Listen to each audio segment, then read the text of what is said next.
आप है वजीर भाई, आप वजीर भाई आपका नाम है और एक आम आदमी है और आम इंसान है। श्री वजीर भाई से हम कुछ प्रश्न पूछने वाले हैं और आप भी उन प्रश्नों को अवश्य ध्यान में रखें, क्योंकि ये जनता की पुकार है, जनता चाहती है, जनता का कहना है। और जनता का कहना यदि शासनकर्ता नहीं सुनेगा तो बड़े बड़े राज पलट गए। अब कोई बड़ी भारी बात नहीं है कि किसी का राज कोई अमर होके नहीं आता है, राज बनते हैं, बिगड़ते हैं। लेकिन जनता यदि खुश नहीं है, सुखी नहीं है, तो उस राज का क्या मतलब है। तो आइए हम मिलें श्री वजीर भाई से और पहला प्रश्न है उनके लिए कि आम आदमी परेशान है क्या, क्यों? बहुत परेशान है आम आदमी, जो उनका राजा उनका ख्याल ही नहीं करता। अगर आवाम का ख्याल अगर उसका राजा कर ले तो ये परेशानी हट जाए, क्योंकि ये सारी परेशानी का कारण है सिर्फ पैसा। क्या है? पैसा। अब आपने दुनिया में जितने भी हमारे यहाँ पर राजा हुए, यानी आज की डेट में हमारे यहाँ पंत प्रधान है, मुख्यमंत्री है, केंद्र मिनिस्टर है, कारपोरेटर है, ग्राम पंचायत सेवक है, ये सब कुछ होने के बाद में भी हमारे देश का हर मोहल्ला गरीबी में से जूझ रहा है। क्यों जूझ रहा है? तो पता चला पैसे नहीं। अब पैसे कैसे आएंगे, इसकी आइडियोलॉजी हमारे सरकार के पास नहीं है। अब इसकी सरकार को आइडियोलॉजी की आवश्यकता है। अब जब भी सरकार को किसी भी आइडियोलॉजी की ज़रूरत पड़ती है तो समाज के नागरिकों से पूछो। कोई भी बीमारी आई तो दवा पूछने के लिए पब्लिक बताएंगी, डॉक्टर नहीं। डॉक्टर ने तो सब चीज़ें किताबों में। आप सरकार को क्या सुझाव देना चाहते हैं कि समाज से आप आइडियोलॉजी लो ना, लोग अमीर कैसे बनेंगे? आपकी कोई आइडिया आपके दिमाग में क्या है? मेरे दिमाग में तो बहुत सी है। अगर आपके पास में देश चलाने के लिए किसी मदद की ज़रूरत है तो हमारे जैसे नागरिक से आप पूछो, मार्ग हम आपको अच्छा से अच्छा देंगे। हमारी समाज का हर आदमी अमीर होगा। क्या होगा? अमीर होगा। क्योंकि आपने पिछले 70 साल से हमने यहाँ देखा कि सिर्फ और सिर्फ उनके ऊपर दबाव रखा है। उनको कभी आज़ाद करके देखो, वो अमीर बन जाएंगे ना, क्योंकि आपने तमाम बोझ उन पे कर का डाल के रखा। काय का डाल के रखा है? एकदम कर का। क्योंकि वो कर क्या नाम की चीज़ है आपको पता है? एक आदमी से अगर आप 100 रुपये भी ले रहे हैं तो 100 रुपये क्यों ले रहे हैं? अब उसको 100 रुपये उसके पास नहीं होते। अब नहीं होते हैं तो वो 100 रुपये पैदा करने के लिए क्या करता है? तो हाथ मजदूरी करता है।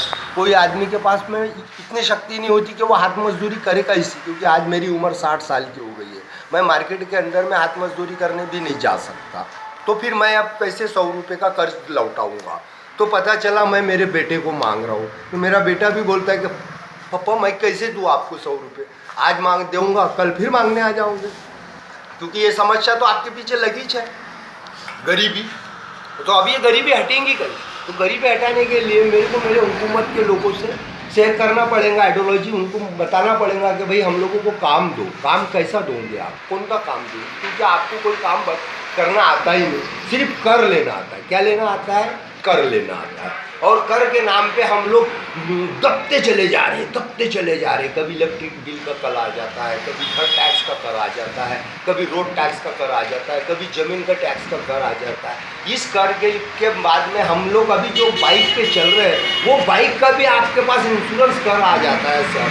अगर लाइसेंस हमारा ये साल का रिन्यू नहीं हुआ है तो अगले साल के लिए रिन्यू करने के लिए कर का बोझ आ जाता है। इस भय से हम रोड पे नहीं निकल पाते, क्योंकि सिपाही पकड़ लेंगे तो 200 मांग देना पड़ेगा अपने आप को छुड़ाने के लिए, और हमारे पास 200 नहीं होते तो हम जिएंगे कैसे? तब के जी रहे। हमारे यहाँ की आवाम देखो, बारीक और छोटी और लाचार हो चुकी है। हर आदमी को तुम देखोगे विकलांग रूप में जी रहा है। और आपके पास में शुगर, कैंसर, ब्लड प्रेशर है ना, एड्स, परमा, इतनी सारी बीमारियों का जन्म कर लिए। जबकि हमारे पास मेडिकल सेक्टर है, इनने इतनी बड़ी बड़ी फैक्ट्रियां हैं, मगर फिर भी हमारे देश में लोग विकलांग की तरह जी रहे हैं। एक थोड़ा नहीं सुधार सक रहा आपका मेवा मेडिकल।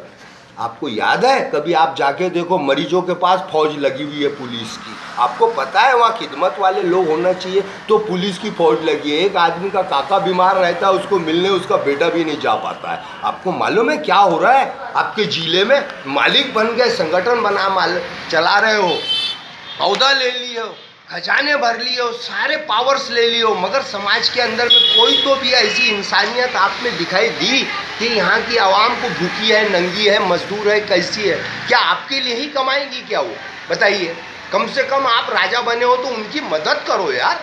अगर मदद नहीं कर सकते हो तो फिर छोड़ दो वो पद, अगर नहीं आता है। हमने ऐसा सुना है कि चाइना में घर घर में मोबाइल के पार्ट बनते हैं, घर घर में।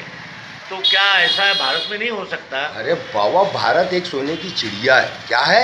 यहाँ का हर आदमी सोना है।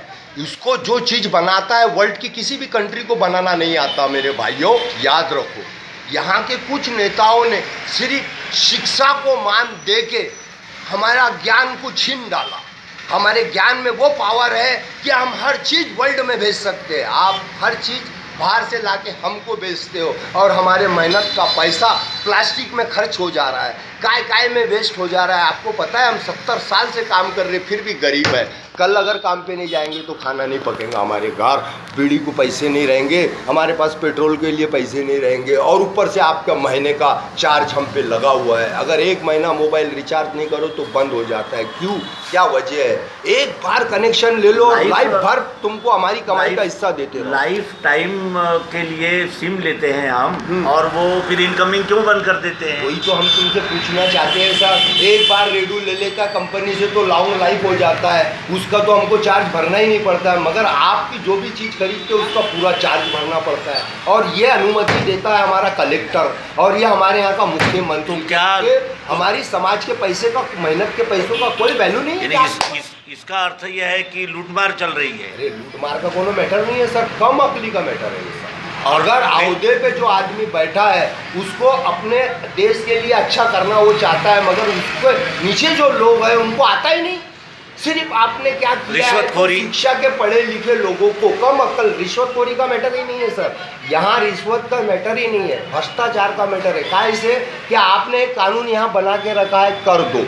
वो कर के अंदर में क्या प्रॉब्लम होती है मालूम है? हर चीज़ मतलब टैक्स पे बनती है, और हर चीज़ का टैक्स वसूलने के लिए जब आपके 4 सिपाही जाते हैं तो वहाँ क्या होता है, टैक्स की रकम 40,000 होती है। 4 सिपाही वहाँ जाते हैं और उनको बोलते हैं क्या रे तेरे पे 40,000 का वारंट आया है, तेरे को फलानी तारीख को कोर्ट में पेश होना है और अभी तेरे को हमारे साथ चलना पड़ता है। तो वो बोलता है साहब ठीक है ना, मैं आपकी बात को 8 तारीख के लिए कोर्ट में तो पेश हो जाऊंगा, बाकी अभी के 4,000 आप खर्चे को ले लो और मेरे को छोड़ दो ताकि मैं ये 40,000 का बंदोबस्त कर लूँ। तो ये 4,000, 4 सिपाही, 2 आदमी आपस में बटोरा करके बिरयानी खा के वो भी गुनहगार बन जाते हैं। जो सच्चे सिपाही वर्क करने के लिए निकले थे मगर लालच बीच में आ गई। क्यों आ गई? तो लालच आ गई सर, उनकी भी कोई गलती नहीं। देने वाले की मजबूरी ये थी कि उस पर 40,000 के वसूली के लिए सरकार की फौज आई हुई थी, ये मजबूरी थी।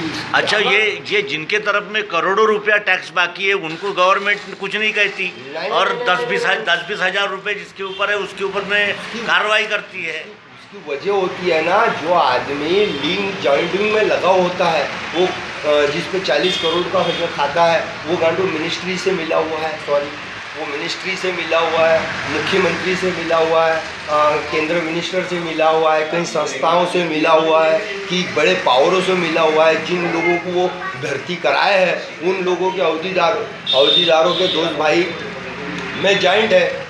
तो ऐसा उनका सिस्टम बना हुआ है सर। अब उसके लिए तुम क्या कर सकते हो?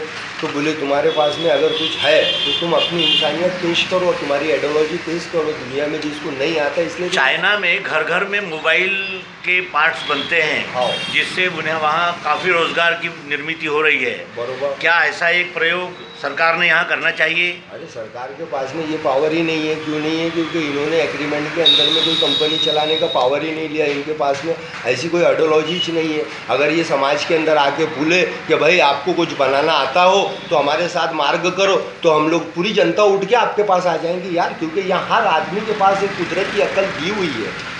मानो आप इस बात को, कोई भी बीमारी, जितनी बीमारी आपके देश में फैली हुई, जिन बीमारियों के आप नाम देते हो, पूरे मंत्री मर चुके हैं कैंसर से।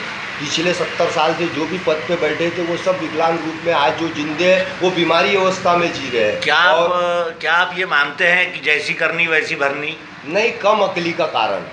अच्छा मास्टर नहीं है, ठीक है, तो विद्यार्थी कैसे अच्छे बनेंगे? अच्छा जज नहीं है तो अच्छे आरोपी कैसे बनेंगे?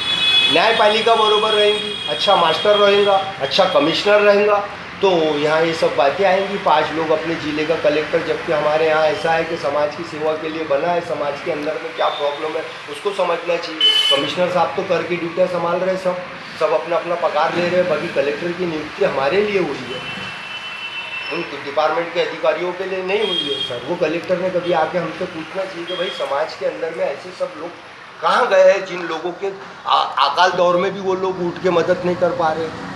क्यों हमारी सिपाही जो चोर पकड़ने वाली सिपाही थी वो आज मरीजों की खिदमत में लगी हुई है, जनता में ऐसा प्रेम नहीं रहा क्या? उसकी वजह क्या है वो तो आप ही को मालूम है सर।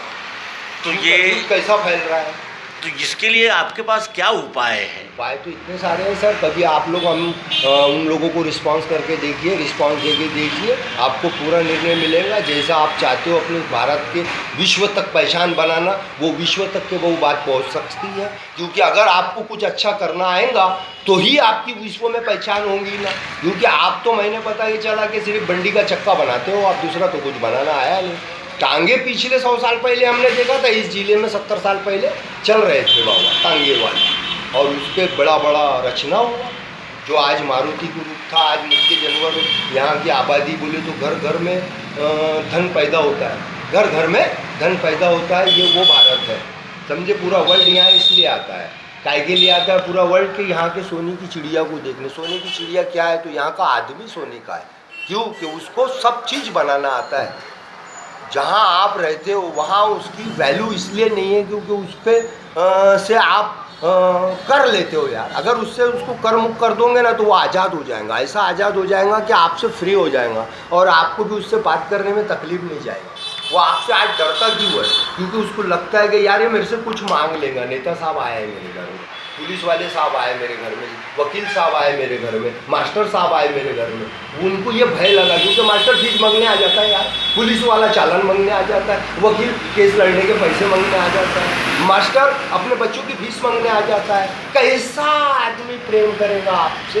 अगर आप ही लोग हमसे कुछ तलब करोगे तो हम ये जो बड़े बड़े लोग जो पकड़े जाते हैं उनको बहुत जल्दी जमानत मिल जाती है, और एक मामूली गुनहगारों को जमानत नहीं मिलती, और पैसे वालों के लिए बहुत जल्दी फैसले होते हैं। तो ये आपका क्या कहना है? वो कारण ये है कि हमारे यहाँ सब स्टैम्प ड्यूटी का रोल है। अगर काय का रोल है? स्टैम्प ड्यूटी का रोल है, पैसे का नहीं। क्योंकि वहाँ एक आदमी को पता है, जज साहब हमारे यहाँ टेबल पे बैठे हैं, उनके पास स्टैम्प आएगा तो दूसरा वकील, पक्ष अपक्ष के 2 वकील होते हैं। सरकार के वकील का तो पैसा रहता ही है, फिर अपक्ष के भी वकील का पैसा रहता है। सब जगह बीमारी का इलाज के लिए पैसे का ही रोल है सर। अब ये पैसे का ही रोल का कारण बना कर। अगर ये कर मुक्त कर दी हमारे सरकार ने, हमारे यहाँ पर एक बहुत बड़ा संगठन रहता है हमारे नागपुर जिले में, विश्व का सेंटर है ये, और यहाँ इतना मस्त संगठन रहता है जिसके पास में इतना बड़ा पावर है कि आज वर्ल्ड की, यानी इंडिया में नहीं, इंडिया के बाहर भी IPS भेज रहा है। क्योंकि लाइसेंस बनाने का पावर हमारे भारत के पास है, वीर बनाने का पावर।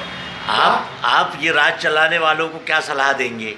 अगर उनको कोई चीज़ नहीं समझ में आ रही होगी तो हमसे आके शेयर करें, हम इनको उसकी आइडियोलॉजी जरूर देंगे। बहुत बहुत शुक्रिया। आप किस संस्था के अध्यक्ष हैं? मैं भगत सिंह हेल्थ सेंटर चलाता हूँ। बहुत बहुत शुक्रिया, धन्यवाद।